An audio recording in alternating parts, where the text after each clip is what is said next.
Hey guys, subscribe for daily content. And if you're shopping for gear, make sure you check out the description for the newest items at some of the very best online retailers. There's also links for some of the items that I personally recommend. Thanks! What's going on YouTube? Metal Complex here, and today I've got an exciting knife review / knife overview to share with you guys. Finally, the McNees PM Mac 2 3.5 inch, which I'm very excited about. This is the bigger guy. I'm sure a lot of you guys remember my review of the smaller one. I just really didn't like it, but I feel like that must have been a very old small one or an early small one, because the overall quality and execution between that one and this one is night and day. I am super excited to talk about this. I will link this right down below. These knives are in high demand right now. They're not easy to get. They might be available, might not. You can check out availability using the links in my description. Thank you so much to Sleepner_EDC for sending this in for me to take a look at. Just a loaner, I don't get to keep it. And then also John for sending me in another one just so I could check and make sure that it really was consistent, right? We're gonna talk about this guy here in a bit. It's got a different finish on it, different texture pattern.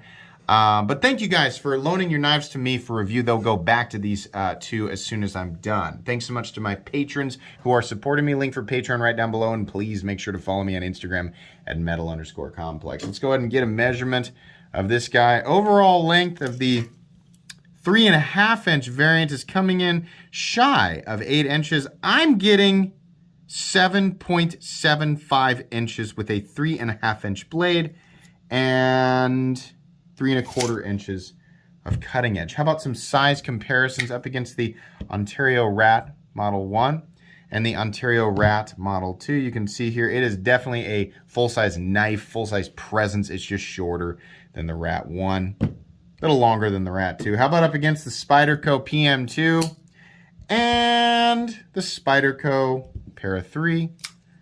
Definitely a bit longer than the Para 3, definitely a bit shorter than the PM2, but we do have more cutting edge than both.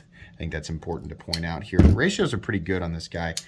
Let's go ahead and put this up against the Benchmade Griptilian, or in this case, the Ritter Hogue, and the Benchmade Griptilian. There are a lot of things about this knife, including the ergonomic lines and overall cutting edge, that remind me of the Ritter Hogue. It's just slightly more compact, and it's a frame lock, not an axis lock, right? A little bit bulkier in some ways, mainly due to the materials. Definitely also a little bit longer and much more presence than the Bug Out. Much more presence, yes, much more presence. I feel so pretentious saying stuff like that. How's the action? Did you just see it? Woo, man. And I thought, well, maybe this one's buttered up. Nope, this other guy here is exactly the same thing. Man, deployment is excellent. The action is excellent. Really happy with this. I kind of would still prefer that they went from these slightly aggressive barrel spacers to more of a wide volcano. I said barrel spacers, thumb studs. These thumb studs are okay.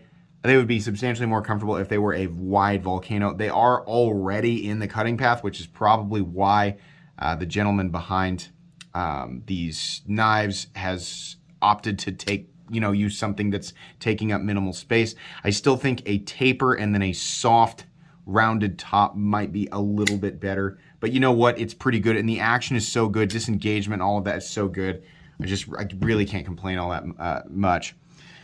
Thickness up against the Spyderco Para 3, you can see here that this guy is about the same thickness. So while it has that kind of tanky knife feel, it's really not all that bricky in the pocket. Overall length, nowhere near as long as the PM2, a little tiny bit shorter than the Para 3, nowhere near as tall as either. Even if this, heavy butt area down here, giggity, is nowhere near as aggressive as the tallest point of the PM2 or Para 3. Materials, we are looking at full titanium. And by the way, these are US made. And I don't mean like US made, but as parts, well, it's complicated because some of the parts are made here and some of them are made elsewhere, and then we assemble them here. No, USA, all the way, everything, every part of this knife, as far as I know, right? Perhaps maybe there's the bearings are outsourced, right?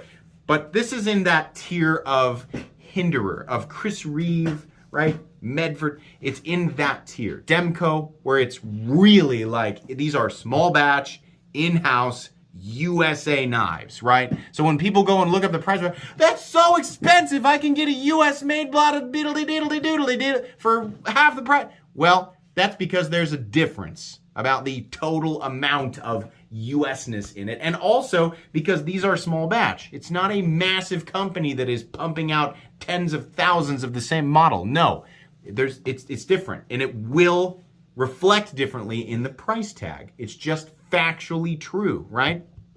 Fortunately, all the quality that you would expect for this tier of knife is present. So, me personally, I'm pretty happy with the price tag, but we'll get into that. We're looking at, on this guy, MagnaCut. Oh, and then we have kind of a concrete finish, and we've got a bronze frag texture pattern. Pretty cool. On this guy, here's an example of their tumbled finish, which is beautiful. We have a little bit of a different kind of a honeycomb texture pattern here, blue anno and CPM 20CV. So they work with at least these two blade steels. It will not surprise me at all if I find out they work with other blade steels or will work with other blade steels, and I have no idea, right? I think you can probably expect to see whatever is ultra popular right now. CPM 20CV is just like, it's like, if you make something, you got to make it in 20CV because it's 20CV, you know, because it's 20 CV. And then MagnaCut is quickly turning into the same thing, right? It wouldn't surprise me if they do some S45VN or something like that. But anyways, yeah, they work with the good stuff. So rest easy. I do like their finishes. I do like the wide variety of different texture patterns they do.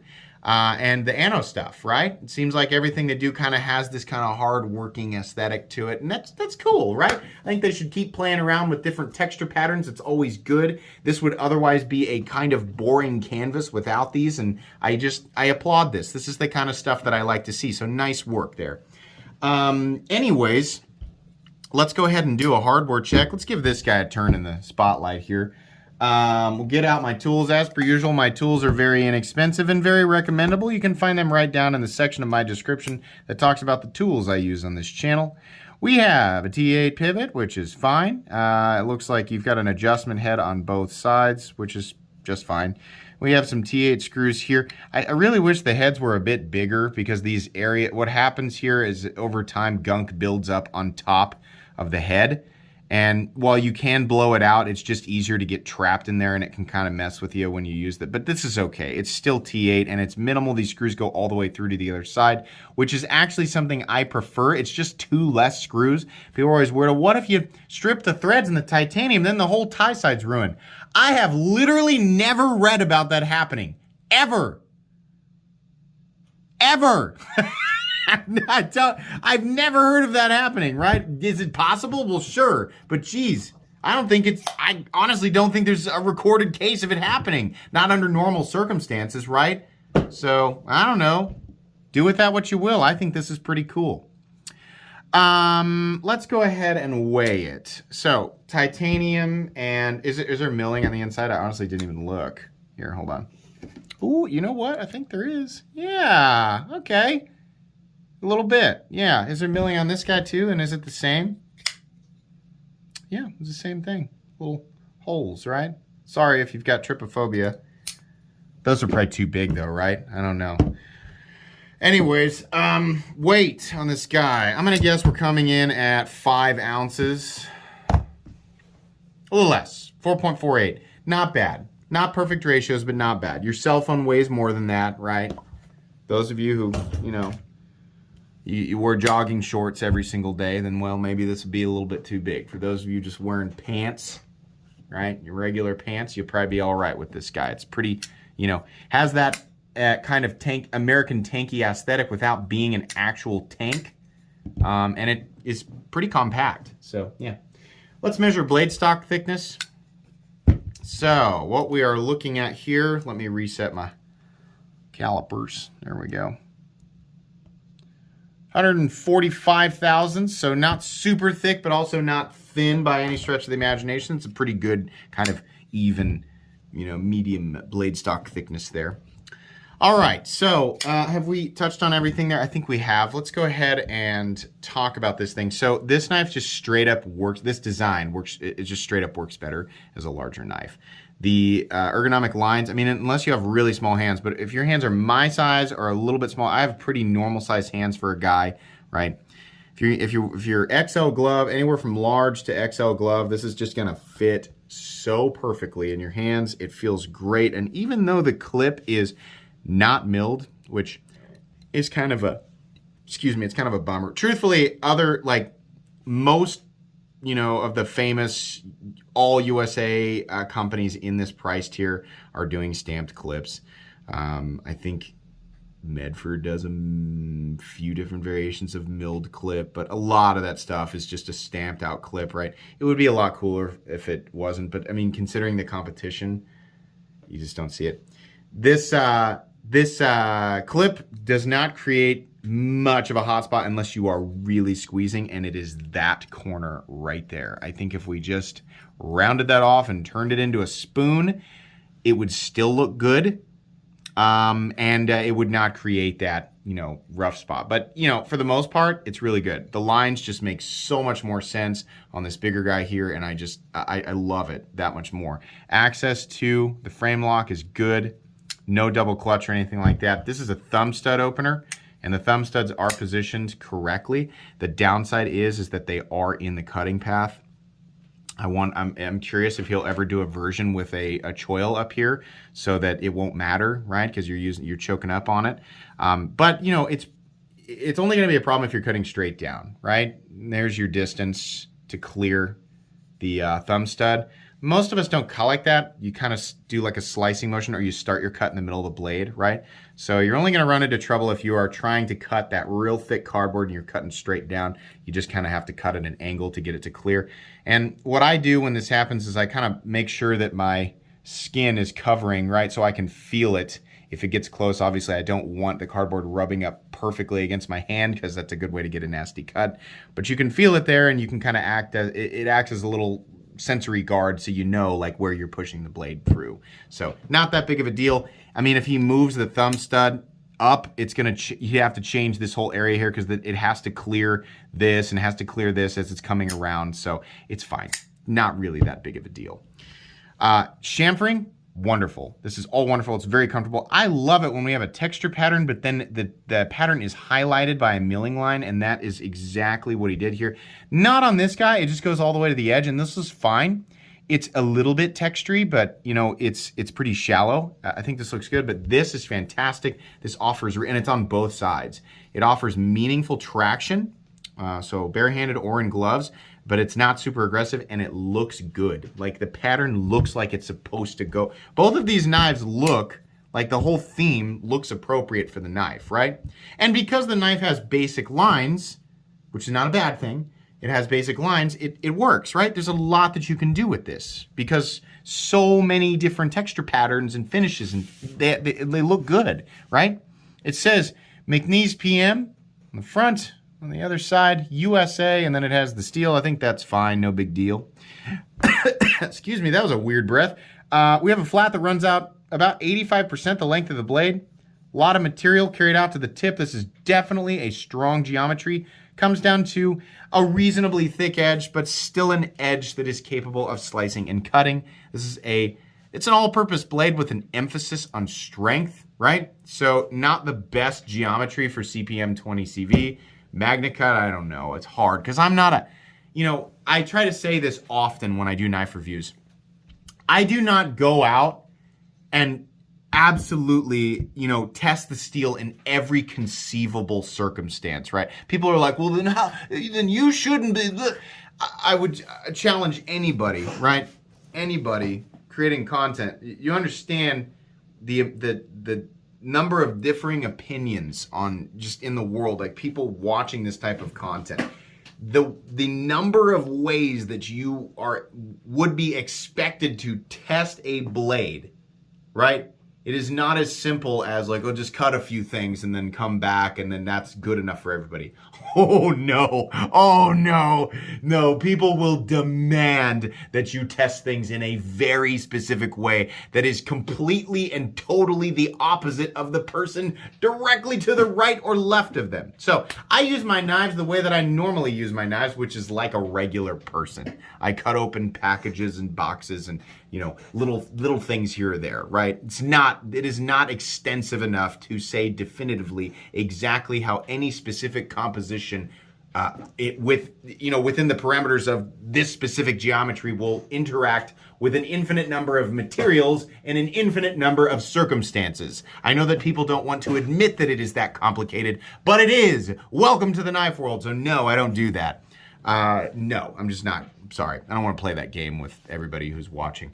Yeah, this is a geometry that will do well in most environments. And I think that MagnaCut probably will do better in this geometry, just given the general multi-directional teeter-totter that is the balance of the steel. I think CPM 20 CV, if it's hardened appropriately, does better in a thinner geometry. But whatever, right? Buy what you like and use it for what you want to use it for, and then you can test it for yourself. That's my take on the geometry there. What is this guy talking about, right? Yeah, fit and finish all the way around on the blade. The edge is real nice on both of these. I mean, everything, that's the nice thing about these two. I really wanted to check, right? But the nice thing here is that the quality is obviously very consistent. We don't have some of these popping out that are poopy, and some of them, at least these are newer ones, right? So I'm guessing this. It looks like they're consistent. We don't have some of them popping out that are crappy and some of them that are not. No, I mean what's a bevel? A bevel. The bevel looks great. The cutting bevel, right? The flats look equal on both sides. The only thing that's different really is the finish and the anodizing and the pattern between these two. So other than that, they feel identical. I mean, the action is identical. It's completely and totally fall shut. Very easy to manipulate, reverse flick, all that, even though I missed it there. You can absolutely do it. The detent strength feels completely and totally even on these, right? Very good. Love this. There's a lanyard hole. Unfortunately, it's, you know, not a bar. It's a hole. But okay, it's not in the way of the pocket clip, which is way more important, right? The pocket clip mounts awkwardly right on top of the pattern, which doesn't really look good. But then again, it also, because there's no slot milled on this side, it doesn't take away from the presentation, right? It looks a lot more normal when we don't have a pattern, right? You can see on this guy, it's got a pattern on the front and not on the back. I still would prefer that it was recessed, right? I'd prefer that the whole clip was 3D milled. And I think there's a lot of different things that they could do. A 3D milled clip will inevitably cause the price to go up a little bit, and these are already a bit pricey. But personally, I would much rather have a 3D milled clip than this sort of flat, you know, it looks like a piece of silly putty that you flattened out and then you picked it up and stretched it a little bit. That's kind of what it reminds me of. It works. The clip is definitely functional. The carry depth is good. It's about medium. Sorry, we're shaking the camera all over the place. The carry depth is good, and it's fairly easy in and out of the pocket. I just don't like the shape, and I don't like how it feels, right? There's no steel lock bar insert, which is not a big deal to me. I say this all the time. I don't really care about that. Titanium will work harden. It's most likely a hardened surface, right? Carbonized. The thing that bothers me is that there's no dedicated over travel stop. And usually with lock bar inserts, they double as over travel stops, right? It's very unlikely you're gonna bend out this frame lock. The pocket clip will add some additional tension to kind of keep you from doing that, but it technically is possible. I would like to see a steel lock bar insert on this guy for no other major reason than just keeping that lock bar from being able to travel over. And the insert, I think, is a good idea from his end. I mean, the main reason for an insert is, oh yeah, it slows down the you know, wear and tear on the lock bar. Sure, okay. You get 50 years out of it instead of 30 or whatever, 35 instead of 30. I have no idea, right? But really just for maintenance. Like if somebody has an issue with lockup, pop that chip out, change the geometry a little bit, maybe, and it helps. I would imagine that's easier for warranty work on his end because anomalies and weird things like that are gonna happen, right? So, Yeah, I think a lock bar insert would be a good idea on this. If he does like a Gen 2, which I'm sure, like these are popular and they're good. Like in this form, I'm gonna tell you right now, I recommend this knife, right? This is a good design. The 3.5 inches, hands down, is excellent. I kind of want to add one to my own personal collection now. But if he does a Gen 2, lock bar insert, 3D milled clip. That's what this needs. And I personally would like to see a different shape of thumb stud because that straight barrel is a little tiny bit uncomfortable. It's not painful, it's just a little bit uncomfortable over time, you know. You gotta toughen up. You gotta toughen up. Oh, my hands, well. Save it. I don't care. Yeah, personally, I would like to see those thumb studs be a little bit different shape, right? I mean, here you go. These, it's a perfect shape of thumb stud, right? Excellent. Yeah, very recommendable. So how much are these? $495, I think, just shy of $500. Yeah, that's considering the tier where we are. Yeah, and inflation and all of that, right?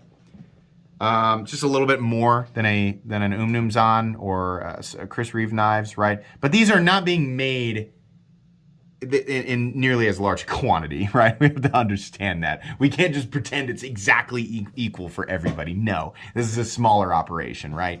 So yeah, this is definitely going to go in my most recommended knives playlist. Just keep in mind, these are expensive, and I'm not saying that every single person that's looking for quality will only find it by spending more and more and more money. No, very specifically in the all USA made tier for what we expect, because that is its own tier, right? These are up to standard. They feel very good. I like the larger size. I like the ergonomics. There's very few things that I would change. These are very good. I like them, right? Take the parts of my review that make sense to you and ignore the rest, and that's how you should be making your decisions, right? I'll link these guys right down below so that you can check them out, along with the 3-inch variant. I don't really like the 3-inch one, but this guy definitely good to go. It'll go in my most recommended knives playlist. You should definitely check them out if you get the opportunity, because again, they can be hard to get.